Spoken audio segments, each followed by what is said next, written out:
अस्सलाम वालेकुम दोस्तों नाजरीन। कब्र अज़ाब आखरत की ज़िंदगी का सबसे पहला दर्जात है और कब्र की ज़िंदगी और आखरत की ज़िंदगी कुछ बदअमलों की वजह से मुश्किल हो जाती है, जिनमें से एक है नमाज का छोड़ना। नमाज तर्क करने वाले और नमाज में सुस्ती करने वाले पर अज़ाब के मुतालिक कुरान करीम के पारा नंबर 30 सूरह माऊन की आयत 4 से 6 में अल्लाह सुब्हानहू व तआला फरमाते हैं, तो ऐसे नमाज पढ़ने वालों के लिए बर्बादी है जो अपनी नमाज में गाफिल रहते हैं और जो दिखावा करते हैं। एक रिवायत में आता है, रसूल सल्लल्लाहु अलैहि वसल्लम अपने ख्वाब के बारे में बताया करते थे। एक सुबह बताया कि 2 फरिश्ते मेरे पास आए। उन्होंने मुझे जगाकर कहा कि हमारे साथ चलिए। मैं उनके साथ चल पड़ा, यहाँ तक कि हमने एक ऐसे आदमी को देखा जो लेटा हुआ था। दूसरा आदमी एक भारी पत्थर लिए खड़ा था। जब वो भारी पत्थर उसके सर पर मारता तो सोने वाले का सर रेज़ा रेज़ा हो जाता।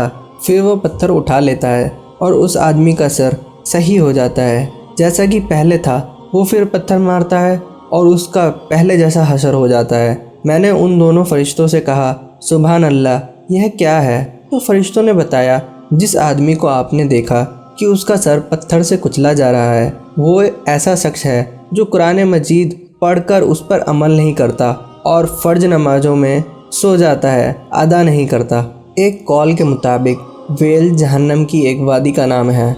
अगर उसमें दुनिया का पहाड़ डाला जाए तो वह उसकी सख्त गर्मी की वजह से पिघल जाए। वेल एक ऐसी वादी है जिससे जहन्नम खुद पनाह मांगती है। यह वादी उन लोगों का ठिकाना है जो नमाज में सुस्ती करते हैं और फ़र्ज़ नमाज को उनके मुकर्रर वक्त पर नहीं पढ़ते हैं। तो लोग नमाज नहीं पढ़ते, उनके लिए अल्लाह ताला ने 15 तरह के अज़ाब तैयार कर रखे हैं, जिनमें से 5 दुनिया में, 3 मौत के वक्त, 3 कब्र में और 3 कब्र से निकलते वक्त दिए जाते हैं।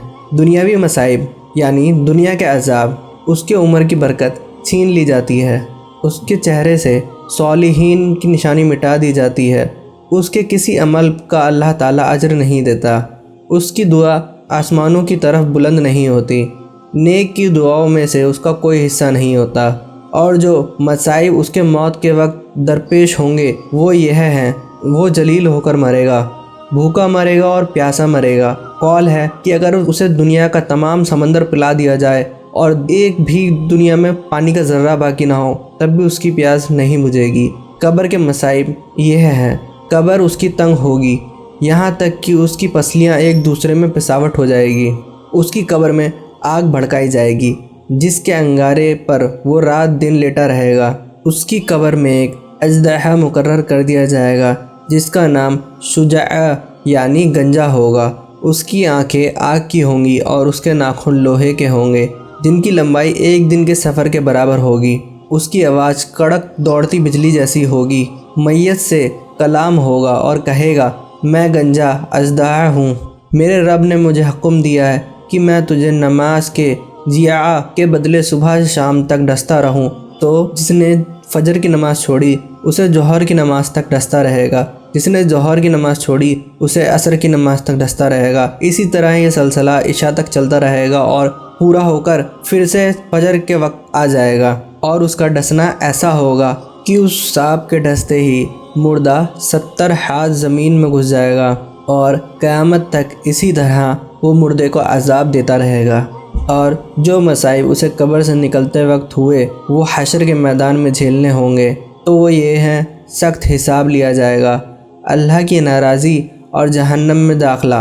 एक रिवायत में है, हुजूर सल्लल्लाहु अलैहि वसल्लम ने फरमाया कि क़यामत के दिन सबसे पहले तरीक़ाने नमाज के मुँह काले किए जाएंगे और जहन्नम में एक वादी है जिसे लमलम कहा जाता है, उसमें सांप रहता है। हर सांप ऊँट जितना मोटा है, 1 माह के सफ़र के बराबर तवील होगा। वो बेनमाजी को ढसेगा, उसका जहर 70 साल तक बेनमाजी के जिस्म में जोश मारता रहेगा, फिर उसका गोश्त गल जाएगा। बाज़ की रिवायतों में यह है कि हुजूर सल्लल्लाहु अलैहि वसल्लम एक ऐसी कौम की तरफ तशरीफ़ लाए जिनके सर पत्थर से फोड़े जा रहे हैं। जब वो रेज़ा रेज़ा हो जाते तो फिर अपनी असल हालत पे आ जाते। ये अजाब इन्हें बराबर दिया जा रहा है। आपने पूछा, जिब्राइल ये कौन है? जिब्राइल अलैहिस्सलाम ने कहा, ये वे लोग हैं जिनके सर नमाज पढ़ने से भारी हो जाते हैं, यानी ये नमाज नहीं पढ़ते थे। बाज सॉलिहीन से मरवी है कि एक आदमी ने अपनी मुर्दा बहन को दफन किया तो उसकी थैली बेखबरी में कब्र में गिर गई। जब सब लोग उसे दफन कर चले गए तो उसे अपनी थैली याद आई। चुनाचे वह आदमी लोगों के चले जाने के बाद बहन की कब्र के पास पहुंचा और उसे खोदा ताकि थैली निकाल ले। उसने देखा कि उस कब्र में शोले भड़क रहे हैं। चुनाचे उसने कब्र पर मिट्टी डाली और इंतहाई गमगीन होते हुए रोते हुए माँ के पास आया और पूछा, माँ ये बताओ कि मेरी बहन क्या करती थी। माँ ने पूछा, तुम क्यों पूछ रहे हो? वो बोला, मैंने अपनी बहन की कब्र में आग के शोले भड़कते देखे हैं। उसकी माँ रोने लगी और कहा, तेरी बहन नमाज में सुस्ती करती थी और नमाज को उनकी औकात से मुअक्खर करके पढ़ती थी। ये तो उसका हाल है जो नमाज को उनके औकात से मुकर्रर करके पढ़ती थी, और उन लोगों का क्या हाल होगा जो नमाज पढ़ते ही नहीं हैं। ये भी मरवी है कि बनी इसराइल की एक औरत हजरत मूसा अलैहिस्सलाम की खिदमत में आई और अर्ज़ किया, ए नबी अल्लाह, मैंने एक बहुत बड़ा गुनाह किया है और तौबा भी की है। अल्लाह से दुआ मांगिए कि वो मेरे गुनाह बख्श दे और मेरी तौबा कबूल कर ले। हजरत मूसा अलैहिस्सलाम ने पूछा, तूने कौन सा गुनाह किया है? वो कहने लगी कि मैंने जिना किया और फिर जो उससे बच्चा पैदा हुआ तो उसे कत्ल कर दिया। यह सुनकर मूसा अलैहिस्सलाम बोले, ऐ बदबख्त, निकल जा, कहीं तेरी नहूसत की वजह से आसमान से आग नाजिल होकर हमें जला न दे। चुनाचे शिकस्त दिल लेकर वहाँ से चल पड़ी। तभी जिब्राइल अलैहिस्सलाम नाज़िल हुए और कहा, ऐ मूसा अलैहिस्सलाम, अल्लाह ताला फरमाता है कि तूने गुनाह से तौबा करने वाली को क्यों वापस कर दिया? क्या तूने इससे भी ज़्यादा बुरा आदमी नहीं पाया? मूसा अलैहिस्सलाम ने पूछा, ए जिब्राइल, इस औरत से ज़्यादा बुरा कौन है? जिब्राइल अलैहिस्सलाम बोले कि इससे बुरा वो इंसान है जो नमाज छोड़ दे। अबू दाऊद से रिवायत है, हुजूर सल्लल्लाहु अलैहि वसल्लम ने फरमाया, 3 आदमी ऐसे हैं कि अल्लाह ताला जिनकी नमाज जिक्र कबूल नहीं करता। उनमें से एक वो है जो वक्त गुजारने के बाद नमाज पढ़ता है। बाज़ उलमा का कहना है, हदीस शरीफ में है कि जो नमाज की पाबंदी करता है उससे अल्लाह ताला 5 चीज़ों से सरफराज फरमाता है। उससे तंगदस्ती ख़त्म कर दी जाती है, उसे कब्र अजाब नहीं होगा, नामे अमाल उसके दाएं हाथ में दिया जाएगा, पुल सरात पर बिजली की तरह गुजरेगा, जन्नत में बिना हिसाब के दाखिल होगा। ऐ अल्लाह, हम तुझसे नमाज़ों को उनके वक्त पर अदा करने और पाबंदी से नमाज पढ़ने की तौफीक तलब करते हैं। बेशक ए रब, तू मेहरबान, करीम और रऊफ़ और रहीम है। आमीन।